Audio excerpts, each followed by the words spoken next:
প্রিয় শিক্ষার্থীবৃন্দ, তো তোমরা যারা 2024 সালে এসএসসি পরীক্ষা দিয়েছো, তো তোমাদের কিন্তু এমসিকিউ উত্তরপত্র নিয়ে হাজির হলাম।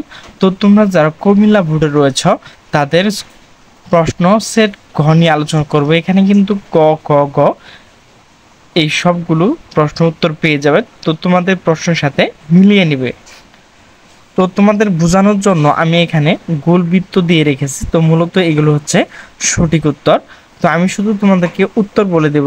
প্রথমে হচ্ছে ঘ, 2 নাম্বার হচ্ছে ঘ, 3 নাম্বার হচ্ছে ক, 4 নাম্বার হচ্ছে ক, 5 নাম্বার হচ্ছে ক, 6 নাম্বার হচ্ছে খ, নাম্বার ঘ, 8 নাম্বার ক, 9 নাম্বার ঘ, 10 নাম্বার ক, 11 নাম্বার ঘ, 12 নাম্বার ক, 13 নাম্বার ঘ, 14 নাম্বার ঘ, নাম্বার হচ্ছে ঘ, 16 নাম্বার হচ্ছে ক, 17 নাম্বার হচ্ছে ঘ, 18 নাম্বার হচ্ছে ঘ, 19 হচ্ছে ঘ, 20 হচ্ছে ঘ, 21 হচ্ছে খ, 22 হচ্ছে খ, 23 হচ্ছে খ, 24 হচ্ছে নিচের কোনটি সঠিক ঘ, 25 খ, 26 ঘ, ক, খ, 26 হচ্ছে খ, 27 হচ্ছে ঘ, 28 হচ্ছে নিচের কোনটি সঠিক ক, 29 হচ্ছে ক, 30 হচ্ছে ঘ।